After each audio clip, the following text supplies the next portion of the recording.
Thank you. Great host, great presentation. I'd like to ask a question to Taresa. Yeah. Hi.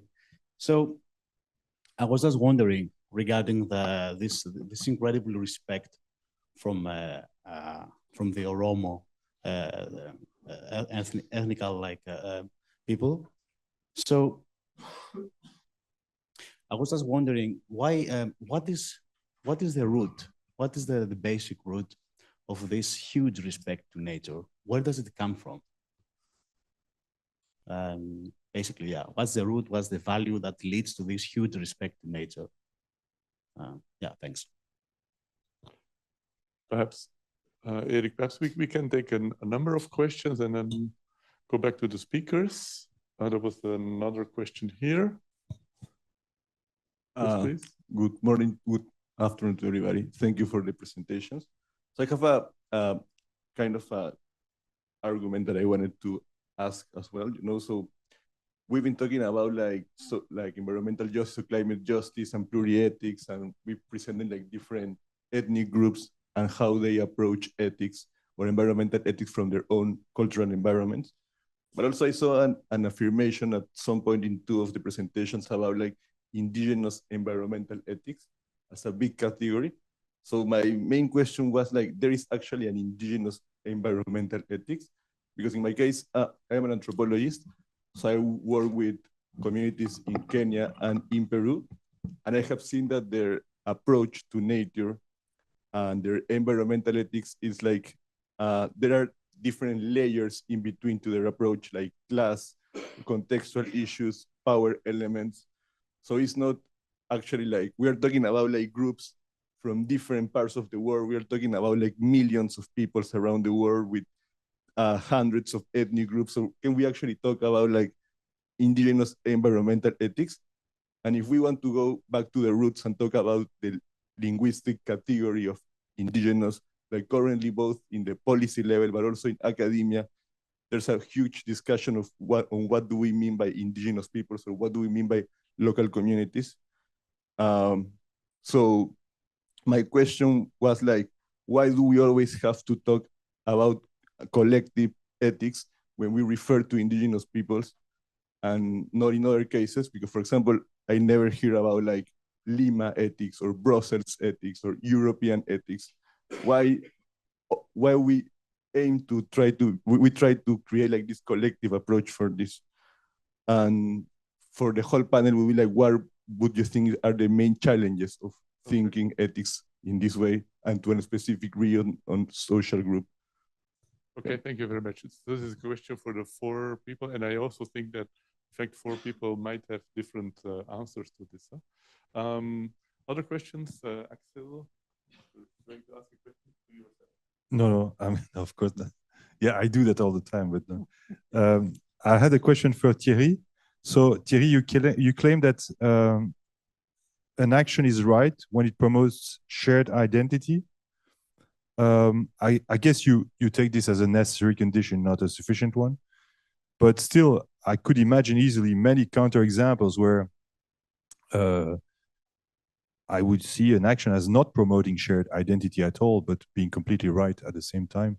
So I was curious to hear you more about this claim. Okay, thank you. So we have three interesting questions. Perhaps we take a fourth one and then we go back to the speakers. Good afternoon. My name is Lieve van der Schuren. I'm from Vives University of Applied Sciences. So it's something totally different than a lot of people in this room. But we are working on sustainable development. We do it with proposals. We do it in a very tangible way. And I was wondering, what is your advice for us? What can we do to have a higher impact? And how can we take your experience into these proposals? Okay, thank you. And this is not a specific question for anybody. It's for, okay, the first two speakers. So perhaps I pass the floor to Taye first, and then Angela. Thank you. All right. Thank you very much for this interesting question. So the first question is, what is the base of this respect for nature in Oromo society? I think there are several reasons, and the main reasons for this due respect for nature and also harmonious relationship between humans and non-human in Oromo society is based on, the first one is there is Oromo philosophy generally, which is essential component of African philosophy, but my research focuses only on the environmental world view or indigenous environmental ethics. But still we have Oromo social and political philosophy, and other colleagues are working on that. And there is also Oromo moral philosophy, or what we call Safu in Oromo language, or the moral rules, the ethical principles. And in these all other categories of Oromo philosophy, there are still very important values and principles that govern the relationship between or among the society, and also between humans and non-humans. For instance, there is a system called Gada system, which is an egalitarian political system where leaders are elected every 8 years. And even there are some scholars who argue that it precedes the ancient Greek democracy. So that's very broad. That could be one of the reasons. And another important thing is, naturally, there are different regional states in Ethiopia, and Oromia is one of these regional states. And it's believed to be the most naturally endowed region, and also the people, their main or dominant livelihood is, as I've already mentioned, agriculture and pastoralism. Therefore, their way of living or their lifestyle also enforces them to do that, I think. The other thing is, not only for animal, not only for domestic animals, plants, but also for people from other ethnic groups. There is what is called Gudifacha in Oromo. That is adopting other people. It could be foreigner or from other ethnic groups in Ethiopia. They give them Oromo name and consider their own child. You may just adopt one child from everywhere, and then you have to consider that as your own natural child. So this all, I think, lays the foundation for the respect for nature. I'm not sure whether that makes sense, but that's my perspective. And regarding the collective ethics, why are we talking about collective ethics when it comes to African environmental ethics? Because we are not saying Brussels or Belgium or something like that. But I think that's due to the very nature of the difference between maybe African and Western way of thinking. I believe that it's more of individualistic here, and there it's more of communal. Well, for example, a friend of mine was making like a kind of joke. That's not a concept. He said that in Europe or in Belgium, dogs and cats are more important than family. But in Africa, family is more important. That's not a concept, but just to say there, these intergenerational values on family. For example, Dr. Terry was talking about Ubuntu, this relation to and with other people. So that has a very important role in African environmental ethics and also way of thinking. But that's not the case in Western. So always we have to talk about collective ethics, collective way of thinking when we talk about African environmental ethics. Maybe the last question is not only for me, but she asked for a kind of suggestion. as an institution working on sustainable development. And as to me, what I recommend is, for example, in my research, I'm trying to connect my research with the 17 Sustainable Development Goals set by the United Nations. And indeed, some of Oromo indigenous environmental ethics meets some of them, not all.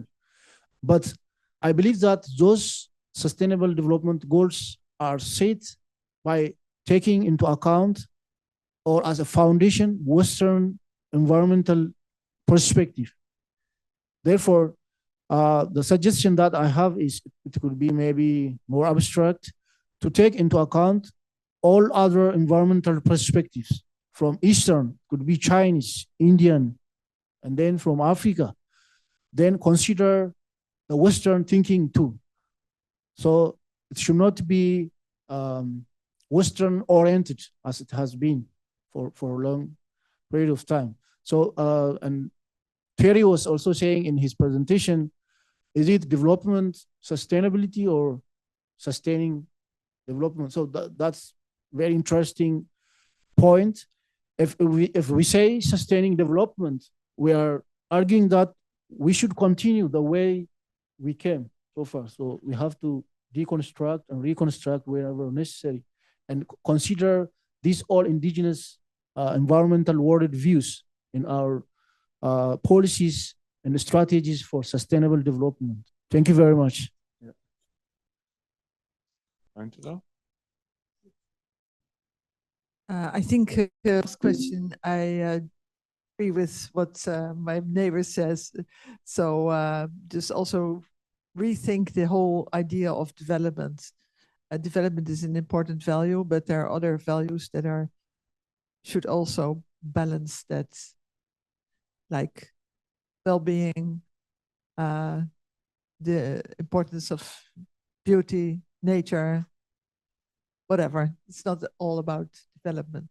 Stability could also be an important value, for instance. I want only further to react on the question about indigenous peoples, because there's also an academic debate about the use of that term. And I've also many times used that word in my work. And some people might say it is just a replacement for the colonial term primitive peoples, those people who don't live modern lives with industry and etc. schooling, but traditional lifestyles.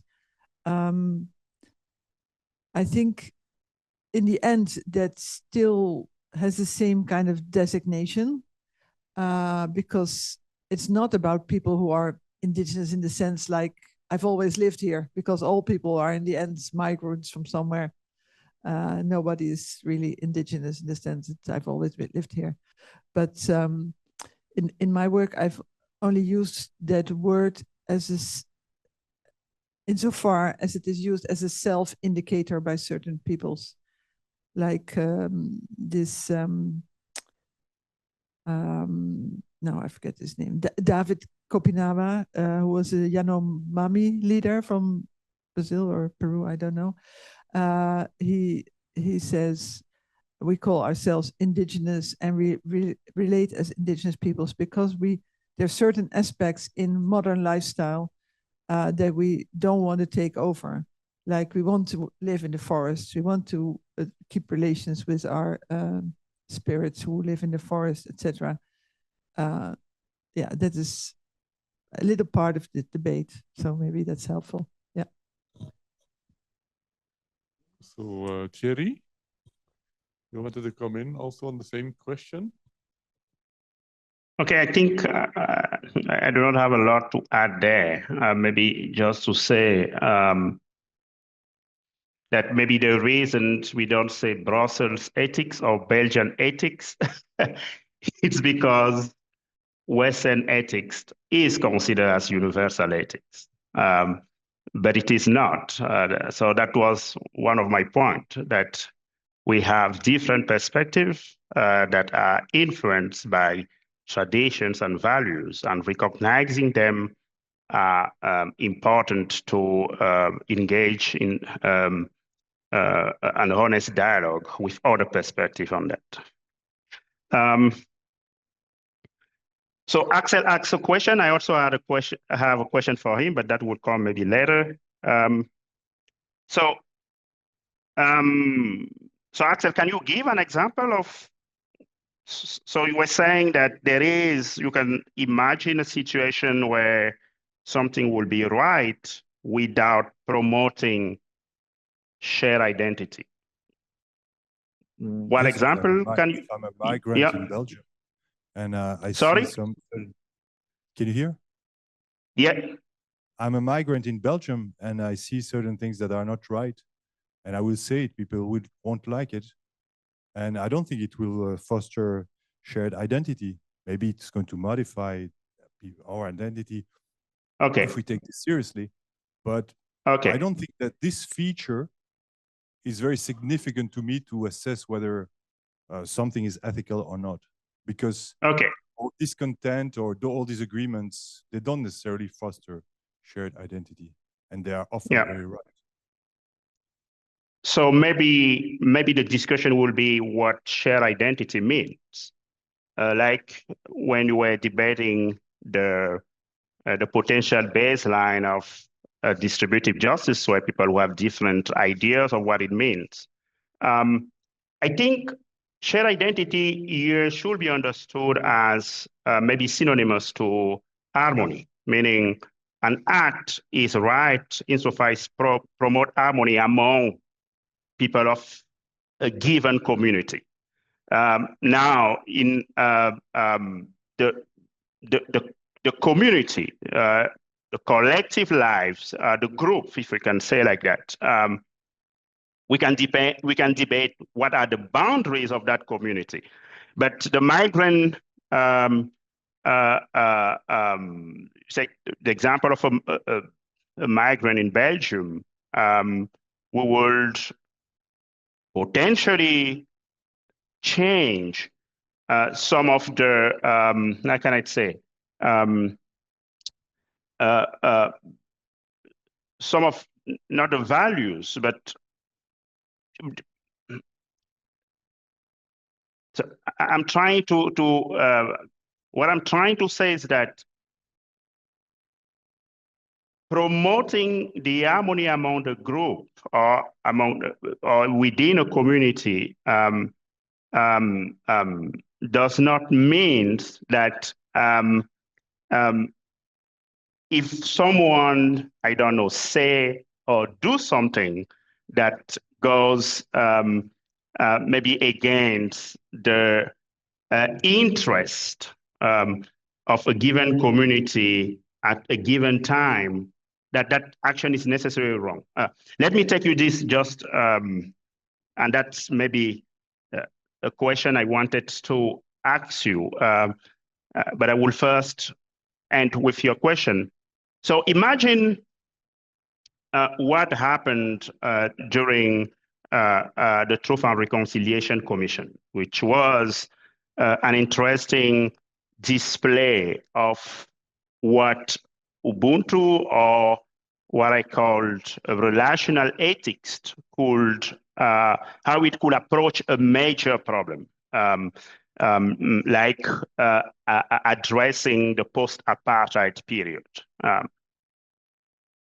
Of course, many acts were done during that period that did not promote the shared identity among that community. But the way it was addressed was to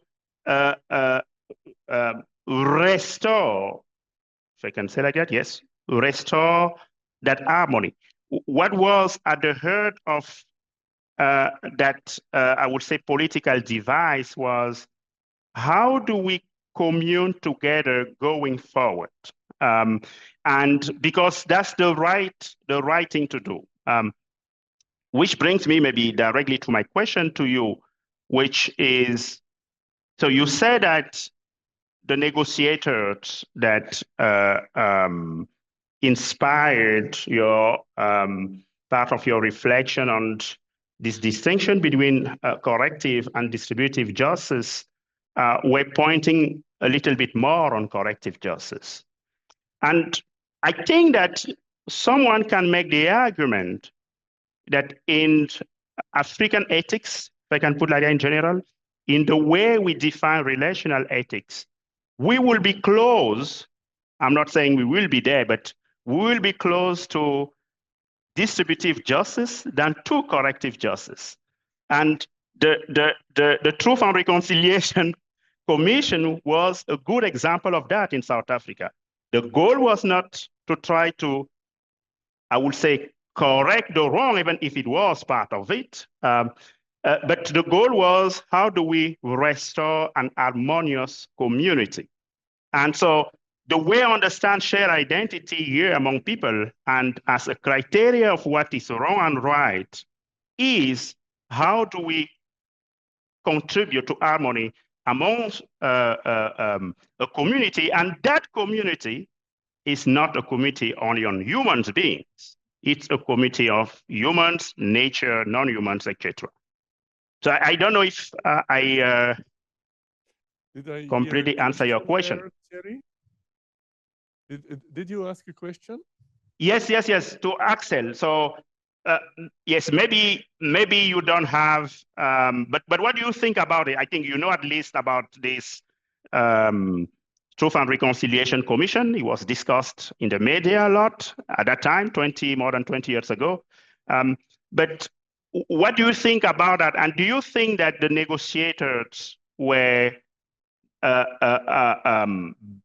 had this corrective justice bias, mostly because that is, I would say, a Western ethics bias that they are trying to use to the advantage to claim a lot of transfer of, I don't know, money and economic support regarding climate change negotiation?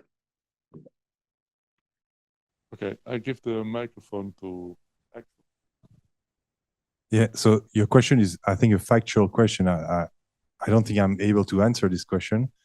I just think as philosopher, we should move away from the corrective bias. Your question is, do you think that this corrective bias comes from a form of colonization of African minds by something that would be more Western? I don't know, possibly, but we would need to check that factually, I think. But it's an interesting hypothesis, yes. And also on shared identity, I guess, if you were to put shared humanity when it comes to interactions between humans, maybe it would be more plausible because that would fall back to something much more common. Because identity is something a bit heavier, I think. That's all. Can you also answer to the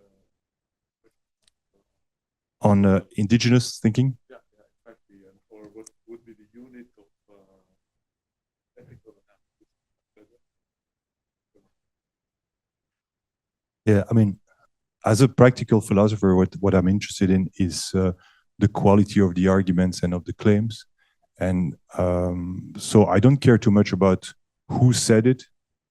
And so whether it's Western or Peruvian or Colombian or African, I mean, it's important to understand the meaning of these claims and to understand how they are embedded in a culture and so on.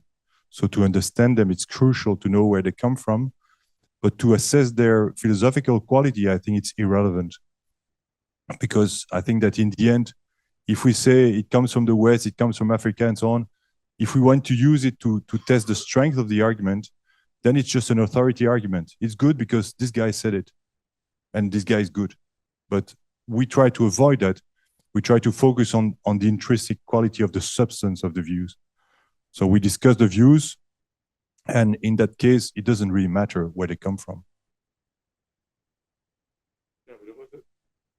It doesn't answer your question? But yeah, but I was not trying to promote like an idea that we should have like a Brussels ethic or a Belgian ethic. I was just thinking that as difficult as it is to think of a Brussels ethic, it's also important to think that there are many power dynamics within this universal body that we can use while talking about African ethics, Amazonian ethics, indigenous ethics.